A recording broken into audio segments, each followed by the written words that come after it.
கர்த்தருடைய பரிசுத்த நாமத்திற்கு மகிமை உண்டாகட்டும். எல்லா ஜெபநேர குடும்பத்தாருக்கும் அன்பின் வாழ்த்துக்கள். கர்த்தருடைய ஆவியானவர் உங்கள் கூட இருக்கிறார். இயேசு கிறிஸ்து கூட இருக்கிறார். வசனம் கூட இருக்கிறது. நீங்கள் நல்லா இருப்பீங்க. கர்த்தருடைய ஆவியானவர் உங்களை நல்ல வழியில் நடத்துவார் என்பதில் எந்த சந்தேகம் இல்லை. இந்த புதிய நாளை கர்த்தர் தந்திருக்கிறார். இந்த புதிய நாளில் கர்த்தர் நம்மளோடு பேச விரும்புகிறார். இன்னைக்கு ஆண்டு நம்மளோடு பேச விரும்புகிற ஒரு வார்த்தை தானியேல் 4 அதிகாரம் 17 வசனம். உன்னதமானவர் மனுஷருடைய ராஜ்யத்தில் ஆளுகை செய்து தமக்கு சித்தமானவனுக்கு அதை கொடுத்து மனுஷரில் தாழ்ந்தவனையும் அதன் மேல் அதிகாரியாக்குகிறார் என்று நரஜீவன்கள் அறியும்படிக்கு காவலாளரின் தீர்ப்பினால் இந்த காரியமும் பரிசுத்தவான்களின் மொழியினால் இந்த விசாரணையும் தீர்மானிக்கப்பட்டது என்றான். அருமையான தேவ மனிதர் தானியேல். இவர் ஒரு ஜெப மனிதர். ஜெப மனுஷன் என்றாலே தேவனோடு உறவு உள்ள ஒரு மனுஷன். இன்றைக்கி நிறைய பேர் ஜெபம் என்றால் என்ன நினைக்கிறாங்க? நம்ம எடுத்து துதிகள் 1000 படிக்கணும், நம்ம பாட்டு பாடணும், நம்ம காலையிலே எழும்பி ஜெபிக்கணும், இல்லை பைபிள் வாசிக்கணும், சர்ச்சுக்கு போகணும், இதெல்லாம் நினைக்கிறாங்க. இதில் சிலருக்கு சில விஷயங்கள் தான் ஜெபம்னு நினைக்கிறாங்க. சிலர் நினைக்கிறாங்க அந்நிய பாஷை பண்ணால் ஜெபம் நினைக்கிறாங்க. சிலர் உபாசம் பண்ணால் ஜெபம் நினைக்கிறாங்க. தேவஜனங்களே, ஜெபம் என்றாலே தேவனோடு உள்ள உறவு. அந்த உறவை நீங்கள் எப்படினாலும் செஞ்சுக்கலாம். வேறு ஒன்றுமே இல்லை. நீங்கள் தேவனோடு பேச போகிறீங்க, தேவன் உங்களோடு பேச போகிறார். அது துதியினால் இருக்கலாம், அது சபைக்கு போகிற வழிகளில் கூட இருக்கலாம், இல்லை சபைக்கு போய் சேர்ந்து மக்கள் மத்தியில் ஜெபிக்கும் பொழுது இருக்கலாம். எப்போனாலும் நீங்கள் ஆண்டர்கிட்ட பேசலாம். அதுக்கு தடையே கிடையாது. That is no boundaries. அதுக்கு எல்லையே கிடையாது. நீங்கள் எங்கேனாலும் பேசலாம். நடக்கும் பொழுதும் பேசலாம், தூங்கும் பொழுதும் ஆண்டர்கிட்ட பேசலாம், படுத்து கொண்டு இருக்கும் பொழுதும் பேசலாம், சாப்பிடும் பொழுதும் ஆண்டரை நினைக்கலாம், ஒரு பயணம் செல்லும் பொழுது நினைக்கலாம். இதுக்கு தடையே கிடையாது. ஆனாலும் தேவ ஜனங்கள் புரிய வேண்டிய ஒரு விஷயம் இருக்கிறது. ஜெபம் என்றால் தேவனோடு பேசுகிற ஒரு விஷயம். ஜெபத்திற்கு ஒரு ப்ரையாரிட்டி, அதற்கு ஒரு முக்கியத்துவம் கொடுக்கறதுனால தான் வேதம் சொல்லுகிறது உன் அறை வீட்டுக்கு சென்று கதவை பூட்டுன்னு சொல்லியிருக்கிறது. அப்படின்னா நம்ம குவாலிட்டி டைம் கொடுக்கணும். குவாலிட்டி டைம்னா அருமையான நேரத்தை நம்ம கர்த்தருக்கு கொடுக்கணும். மீதி வரக்கூடிய நேரம் அல்ல, நம்மளுடைய வாழ்க்கையில் பிரதானமான நேரத்தை நம்மளை படைச்ச ஆண்டவருக்கு நம்ம கொடுக்கணும். அதுதான் நம்ம 24 மணிக்கு தந்த தேவனுக்கு நம்ம கொடுக்குற ஒரு காணிக்கை.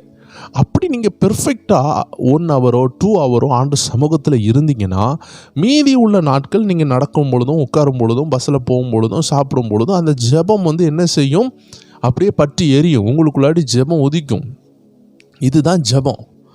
ஆனால் நீங்கள் காலையிலே கர்த்தருடைய உறவில் இல்லைன்னா, எப்படி ஒரு அடுப்பு சூடாகலைன்னா என்ன செய்யாது? அது அப்படியே என்ன ஆகும்னா, ஆதி நாட்களில் பார்த்துருப்பீங்க, இந்த விறகுகள்லாம் வச்சுருப்பாங்க. அந்த நைட்டு முடிஞ்ச உடனே அடுத்த நாள் காலையில் சாம்பல் அதில் கிடக்கும். அந்த சாம்பலை எடுக்கலைன்னா புதிய தீ வைத்தால் அது நன்றாக எரியாது.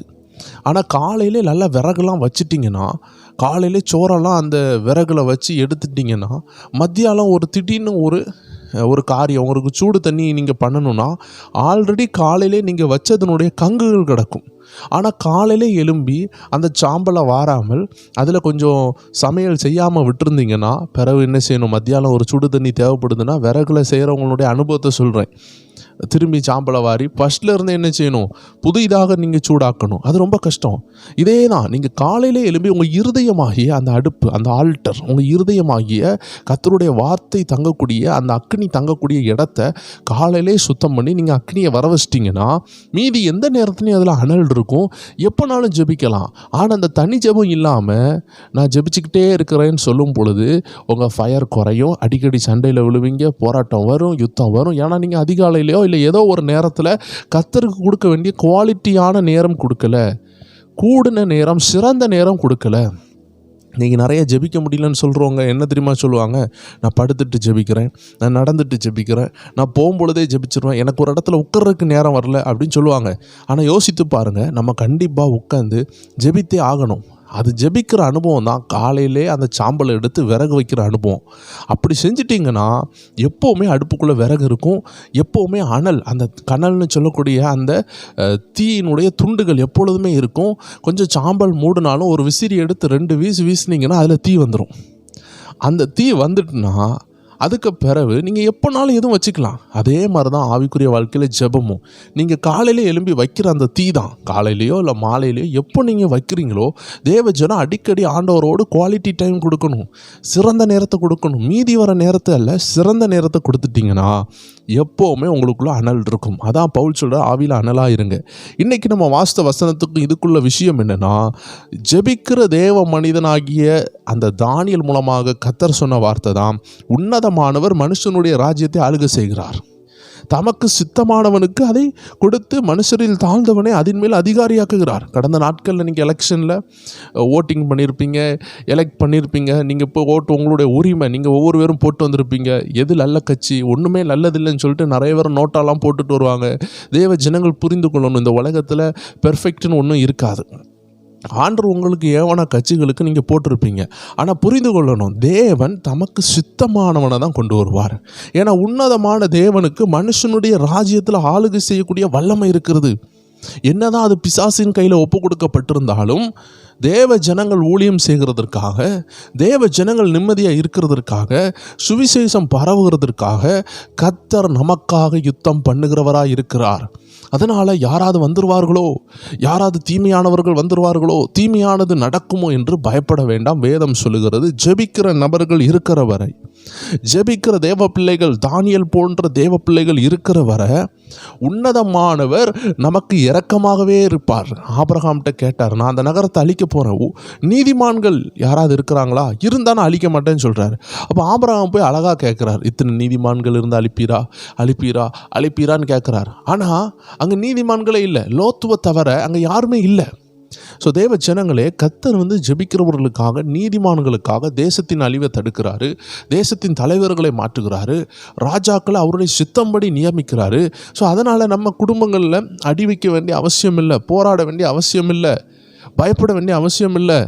அதற்குன்னு சொல்லிட்டு நம்ம கடமையாகிய ஓட்டுகளை நம்ம போடாமல் இருக்கவும் கூடாது, நம்ம போடணும். இந்த முறை ஒரு வேளை விட்டுருந்தாலும் அடுத்த முறை நீங்கள் கண்டிப்பாக என்ன செய்யுங்க, ஜெபத்தோடு ஒரு காரியத்தை நீங்கள் செய்ய வேண்டும், ஞானமாக செய்ய வேண்டும். அது நம்மளுடைய உரிமையாக இருக்கிறது.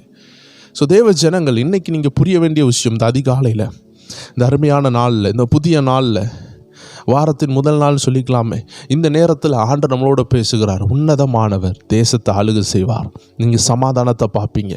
அநேகருக்கு பயம், இந்த தேசம் அழிந்துரும், யுத்தங்கள் வருது, கடைசி நாட்கள். ஆண்டவர் சொல்ற, உங்கள் இருதயம் கலங்காதிருப்பதாக, உன்னதமானவர் இறங்கி ஆளுகை செய்வார்.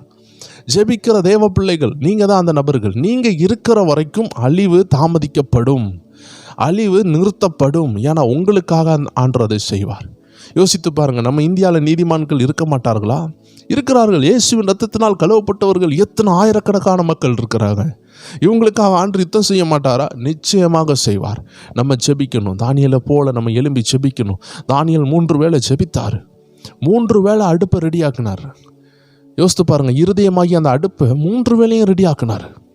நம்ம காலையில் ஒரு நேரம் ஜெபிக்கிறது யோசிக்கிறோம், தானியேல் மத்தியாலம் உட்கார்றாரு, குவாலிட்டி டைம் கொடுத்தாரு. நம்ம என்ன செய்வோம், மத்தியாலம்னா சாப்பிட்டுட்டு போய் டிவி ஆன் பண்ணிட்டு ஒரு வசனம் கேட்போம்.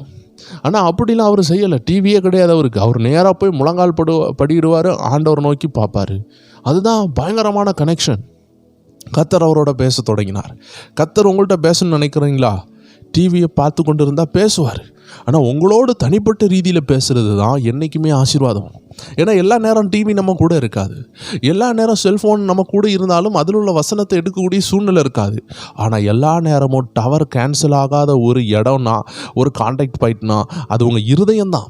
உங்கள் இருதயம் கரெக்டாக இருந்துச்சுன்னா கர்த்தருடைய வார்த்தை எப்பொழுதுமே அங்கே டவுன்லோட் ஆகிட்டே இருக்கும், அங்கே வந்து கொண்டே இருக்கும். இன்டர்நெட்டினுடைய கனெக்ஷன் கட் ஆகலாம். இந்த யுத்தங்கள் நடக்கும் பொழுது கடலுக்கு அடியில் இந்த இணையதளத்தினுடைய நிறைய பெரிய பெரிய வயர்கள் இருக்குது, அதை கட்டாக்கி விட்டுறக்கூடாது இந்த யுத்தத்தில்னு சொல்லி பயந்து கொண்டு இருந்தாங்க. இந்த 4G 5Gன்னு சொல்கிறாங்க பார்த்தீங்களா, இந்த நெட்வொர்க் கனெக்ஷன் எல்லாம் கடல் கீழே வழியாக தான் பெரிய பெரிய வயர்கள் மூலமாக இன்டர்நெட் கனெக்ஷன் போகுது. நான் சொல்லுகிறேன், ஒருவேளை இன்னைக்கு இந்த யூடியூப் மூலமாக, இன்ஸ்டாகிராம் மூலமாக, ஃபேஸ்புக் மூலமாக வசனம் கேட்குற நீங்கள், ஒருவேளை அந்த கனெக்ஷன் கட் ஆச்சுன்னா உங்கள் இருதய கனெக்ஷன் இருக்குதா? இதுதான் ஆண்டவருடைய எதிர்பார்ப்பு. ஏன்னா இந்த உலகத்தில் நம்மளை வசனத்துக்கு நேராக நடத்தக்கூடிய நிறைய விஷயம் இருக்குது. அதில் டிவி, யூடியூப்பு, இந்த மாதிரி பல விஷயம் இருக்குது, செல்ஃபோன், சில நண்பர்கள். ஆனால் எத்தனை கனெக்ஷன் கட் ஆனாலும் தானியேலுக்கு இந்த ஒரு கனெக்ஷன் கூட கிடையாது. இன்டர்நெட்டும் கிடையாது, டிவியும் கிடையாது, எதுவுமே கிடையாது. ஒன்லி பரலோக கனெக்ஷன். அதனால தான் ஆண்டு சொல்கிறார், இருதயம் தான் அந்த கனெக்ஷனை பெற்றுக்கொள்ளும். அதனால் அவங்க இருதயத்தை ஆயத்தப்படுத்துங்க. தானியேல் அவருக்கு கர்த்தருடைய சத்தத்தை கேட்க இருதயத்தை 3 நேரமும் குவாலிட்டி டைம் கொடுத்து ஆயத்தப்படுத்தினார். மிச்சம் உள்ள நேரத்தை அல்ல. மிச்சம் உள்ள நேரம்னா சாப்பிட்டுட்டு அப்படியே உட்காந்துட்டு டிவியை பார்க்குறது, அப்படியே ஒரு ஹெட்செட்டில் ஒரு பாட்டை கேட்குறது, சும்மா சோத்திரம் பண்ணுறது, ஒரு ஸ்டெடியான ஜெபம் இருக்காது. ஆனால் தானியேல் அப்படி இல்லை. ஜெப அறைக்கு செல்கிறாரு, முழங்கால் படிக்கிறார், வேதத்தை எடுத்திருப்பார், வசனங்களை எடுத்து வாசித்திருப்பார், ஜெபிச்சிருப்பார். அங்கே வீண் சிந்தனையே இல்லை. ஆனால் இன்றைக்குள்ள ஜெபம் எப்படி மாறிட்டு, படுத்துக்கிட்டு ஒரு ஜெபம், சேரில் உட்காந்துக்கிட்டு ஒரு ஜெபம், மாடியில் போய் துணியை எடுத்துக்கிட்டு ஒரு பாட்டு பாடிட்டே ஜெபம். நம்ம கேட்டால் என்ன சொல்லுவோம், அது நான் ஜெபத்திலே தான் இருக்கேன். ஆனால் அது குவாலிட்டி ஜெபம் கிடையாது. அது நம்மளுடைய கடமை. மூச்சு எடுக்க வேண்டியது நம்மளுடைய கடமை. புரியுதா உங்களுக்கு? அதே போல் தான் ஜெபிக்கிறது நம்ம மேலே விழுந்த கடமை. ஆனால் குவாலிட்டியான ஜெபத்தை நம்ம பண்ணலைன்னா நம்ம இருதயத்தில் உள்ள அசடுகள், எரிச்சல்கள், நம்ம இருதயத்தில் உள்ள காயங்களை கர்த்தர் குணமாக்கணும்னு நினைப்பார். நம்ம அப்படி பாட்டு பாடிட்டே சும்மா துணியை எடுத்துகிட்டு வந்து கேஸில் நிற்கும் பொழுது ஜெபிக்கிறதெல்லாம் பத்தாது. அது காலப்போக்கில் அப்படியே கரைந்து போகும்.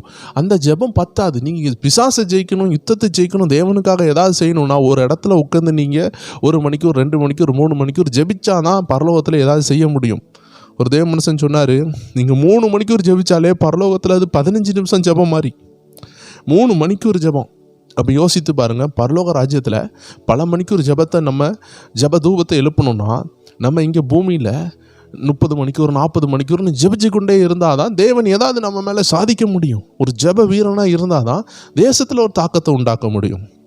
அதனால தான் எழுப்புதலை உண்டாக்குன தேவ வீரர்கள், ஜெப வீரர்களெல்லாம் பார்த்தீங்கன்னா குறைஞ்சது 20 வருஷம், 30 வருஷம் பாடு அனுபவிச்சிருப்பாங்க. அந்த பாடுகளுக்கு பிற்பாடு தான் ஜெபத்திலே இருந்து தான் 30 வருஷம் ஊழியம் இல்லாமல் 25 வருஷம் ஜெபத்திலே இருந்து 30 வருஷம் அப்படியே முழங்கால் ஜெபத்திலே இருப்பாங்க. திடீர்னு பார்த்தா 30 வருஷம் பிறகு ஆண்டவர் தேசம் எல்லாம் பயன்படுத்துவார். ஏன்னா ஜெப தூபம் நிறைஞ்சிட்டு, ஜெபம் இப்போ நிரம்பி வழியுது. அவங்க போகிற இடம்லாம் எழுப்புதல், பிசாசுகள் ஓடும், திருச்சபைகள் கட்டப்படும். அப்படி ஆண்டவருடைய கரம் எழுப்புதலை கொண்டு வந்துச்சு. இன்றைக்கி ஆண்டவர் அதை தான் எதிர்பார்க்கார். எல்லாரும் ஜெபிப்போம். அப்படிப்பட்ட ஒரு ஜெப எழுப்புதல் நம்ம வாழ்க்கையில் கர்த்தர் தருவார். ஏன்னா கர்த்தர் தான் உன்னதமானவர், இந்த பூமியை ஆளுகை செய்கிறார். நம்ம கவலைப்பட வேண்டிய விஷயம் இல்லை. நம்ம செய்ய வேண்டியதெல்லாம் ஜெபந்தான். உங்கள் குடும்பம் நல்லா இருக்கும், உங்கள் பிள்ளைகள் நல்லா இருப்பாங்க, உங்கள் எதிர்காலம் நல்லா இருக்கும். நீங்கள் அதை குறித்து கவலைப்பட வேண்டான்ற ஆவியானவர் சொல்லுகிறார். எல்லாரும் ஜெபிக்கலாமே. அன்பான ஆண்டவரே, ஒருவரும் பூட்டக்கூடாதபடி பூட்டுகிறவர், ஒருவரும் திறக்கக்கூடாதபடி திறக்கிற நல்ல தெய்வமே, இந்த காலை வேளையில், இந்த நேரத்தில் எங்களுக்காக நீர் கதவை திறப்பீராக. தண்ணி ஜெபம் பண்ணக்கூடிய கிருபையை எங்கள் ஒவ்வொரு மேலையும் ஊற்றுவீராக. நாங்கள் திறப்பில் நிற்க, நாங்கள் திறப்பில் நின்று கதவை அடைக்க, இருளின் ஆவிகளை ஜெயிக்க, அந்தகார ஆவிகளை ஜெயிக்க, பிசாசின் கட்டுகளை ஜெயிக்க, எழும்பி பிரகாசிக்க எங்கள் ஒவ்வொரு பேருக்கும் உதவி செய்வீராக. ஒவ்வொருவருடைய தேவைகளை சந்திப்பீராக. கடன் தொல்லைகள் மாறட்டும், திருமண தடைகள் மாறட்டும், பிள்ளை இல்லா தடைகள் மாறட்டும், வேலை இல்லா திண்டாட்டம் மாறட்டும். சிறந்த காரியங்களை ஜனங்களுடைய வாழ்க்கையில செய்து அலங்கரிங்கப்பா. நீங்க ஆசீர்வதிங்க. பரத்திலிருந்து உங்கள் கரத்தை நீட்டி தேவாதி தேவன் தாமே ஒவ்வொரு பேரையும் இந்த நாளில் தொடுவீராக. நாவை தொடுங்க, கண்களை தொடுங்க, சிரசை தொடுங்க, உச்சம் தலை முதல் உள்ளம் கால் வரைக்கும் ஒரு பரிபூர்ண சுகமளிக்கிற வரம், வல்லமை இறங்குவதாக, விடுதலை உண்டாவதாக. இயேசு கிறிஸ்துவின் நாமத்தில் ஜெபிக்கிறோம் எங்கள் ஜீவனுள்ள நல்ல பிதாவே. ஆமேன், ஆமேன், ஆமேன். God bless you. கர்த்தர் உங்களை ஆசீர்வதிப்பாராக. இன்று இரவு 9 மணி அளவில் நல்ல ஒரு ஜெபம் இருக்கிறது. தேவ ஜனங்கள் இணைந்து கொள்ளுங்கள். நம்ம ப்ரைட் டைம் சேனலில் உங்களை சந்திக்கலாம். God bless you.